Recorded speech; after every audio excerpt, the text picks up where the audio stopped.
I'm here today with Angelina. Hi. Hi. So she's one of my new tutors. Yes. Who has just joined our team for 2019, recent graduate. Very recent. Yes, I'm really excited to chat with you today about all sorts of things. Why don't you introduce yourself a little bit? So I went to Yarra Valley Grammar. In year 12 I did English, literature, methods and specialist. So yeah, very diverse range there. And in year 11, the year before, I did legal studies and Chinese. Wow. Dang. I know it's always very awkward to talk about your scores, but can you share a little bit about how you went? I did pretty well. My ATAR was 99.6 by memory.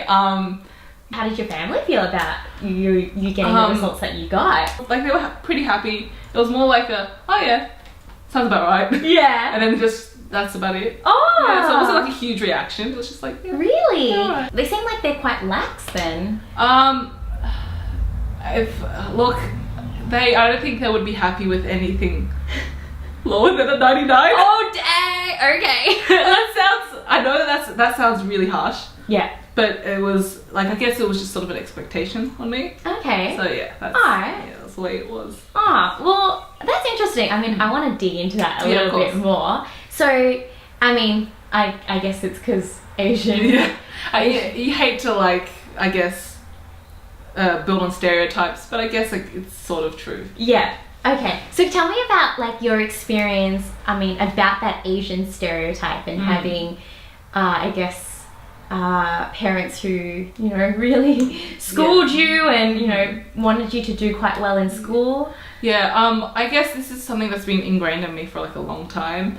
So I guess I started preparing for VCE when I was really, really young. And so the pressure wasn't like my dad or mum sitting next to me every time I was doing homework being like, what are you doing? What are you doing? Are you doing this right? Yeah. But it was more like, this has been something that's sort of building for a few years. Okay. And so it was always a more subconscious thing. So it was me, I guess it was me putting pressure on myself to do well to please them, as well as just to get into uni. Yeah. Which I didn't need that high of an ATAR for, but Right. So from what you're saying, some of it was external, but there was also that internal definitely expectation to do quite well. Yeah. It's because I think from a young age I was always that kid who was kind of average. Okay. And my parents were like, nah, you need to be better than that. So it's just a lot of time. Over time it's became pressure that I put on myself, and so at the end of the day it was that's what year 12 was like for me. Yeah, right. So even though the pressure was half of it was internal, it seems like that the way that you grew up really did shape you to have that internal expectation in the first place, right? You mentioned that your parents didn't put as much pressure on you when you were in year 12. So what was it like before then? I think it sort of peaked when I was in primary school, which doesn't it sounds a bit weird, but it was in the process of me going from C's and D's to going to A's. Okay. So it's during that process that they were really intensive about the work that I was doing, and when they were able to be more hands-on with my education. Yeah. So I know you can relate to this, but my dad is a maths genius by all criteria. He loves maths and adores it. So from a young age I was he was drilling me with different algebra, fractions. I could prove the quadratic formula. I didn't know what it meant. Wow. I could prove it. Yeah. And it was just all these little things that so I grew up thinking, I'm good at maths, that's what I'm good at, because I was always sort of accelerated at it. And then I was I'm not that great at English, because I grew up at home speaking Chinese, and it was just English I learnt from outside of school, but at home it was Chinese. Yeah. And so you got this sort of situation of me being I'm not that great at English. Yeah, whatever. Yeah. I'm more of a maths kid, and it was their sort of because they could coach me in maths, but they couldn't really coach me in English. Yeah. And so that's how, I guess that was the primary source of pressure. Yeah. I actually think that's a really interesting point, and hopefully there are a lot of ethnics out there watching this video. Even if you're not Asian, I feel people of all sorts of ethnic backgrounds, migrant parents, all have a kind of very similar upbringing in the sense that the parents want what's best for them, and so that's why it definitely comes from a good place. It comes from them being like, oh, we want you to succeed in life and be the best person you can. So it's a really good place. No, it is really sweet, and they want like the best for you because they might not have had that opportunity in the first place, right? But I really love how you mentioned that you always thought that you were better at maths and all of that because it was more so your environment that kind of taught you that you were good at maths. It was definitely the case because like if you look at what the subjects I did in year 12, I did 2 Englishes and 2 maths. So it's still the case that I like enjoy maths and I love it. But English was a lot of my individual like sort of work I had to put into that to be good at it. And so like, and the reason I thought I was good at maths or like naturally good at it was because I was always like a few years ahead of others because my parents would send me to Saturday schools and stuff like that where I would learn like 2 years ahead of people. So I would come back and be like, oh, I know this. Oh, this is like okay. And English was more like I didn't really have that, so I was always just sort of average at it, and then I had to get good at it. No, that makes a lot of sense. Like you said, like I can definitely relate because I always also thought that I was not an English student. Even though when I was younger, like I really enjoyed reading and that was all good fun. But I think, like when you're kind of studying like or getting tutored outside of school and you're like 2 years ahead in maths, of course you're going to think you're great. And then it kind of skews how well you think you are in other subjects. And definitely. I think, I think it's really inspiring because I think, stop it.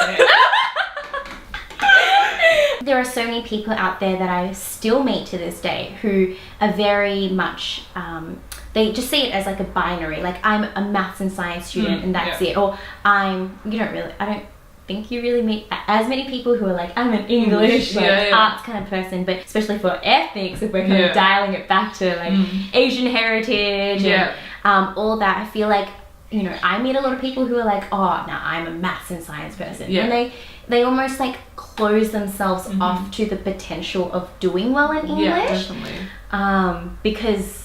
Because that's just how they've grown up to think. It's like a really great subject if you take the time to invest in it. And at the end of the day, it kind of just seems like the more you invest in it, the more you'll reap, right? It's like how you went to get tutoring outside of school and maths, of course, like you were going to be ahead because you spent time on it. Definitely. So what are you studying at uni?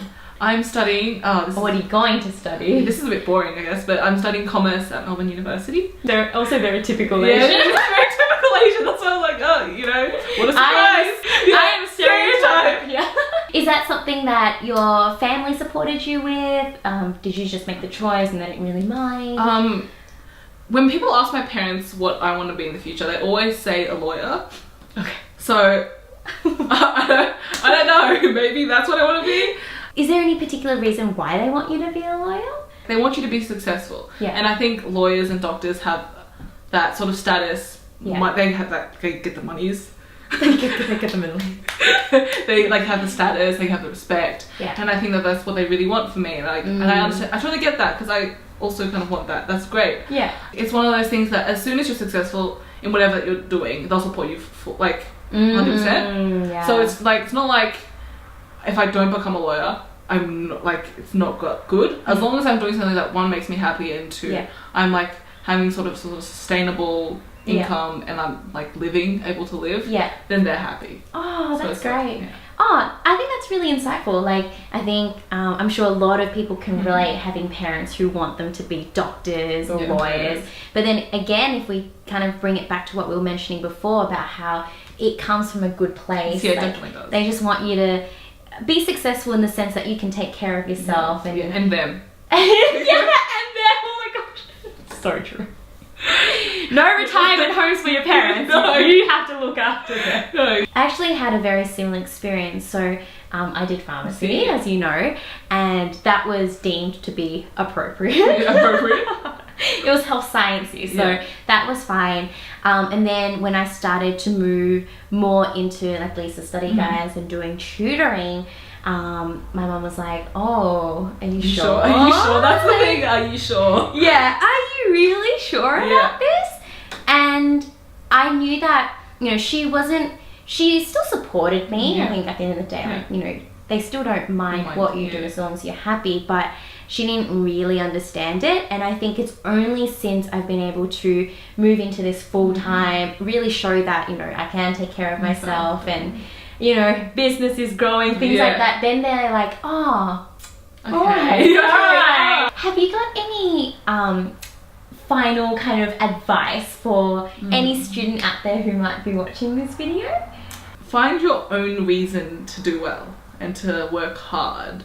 And if you can't find a reason, as I always say, like, it's doing your best at anything that you can do or are doing is something that's inherently valuable, and you'll learn a lot from doing just that. Definitely work smart, not hard.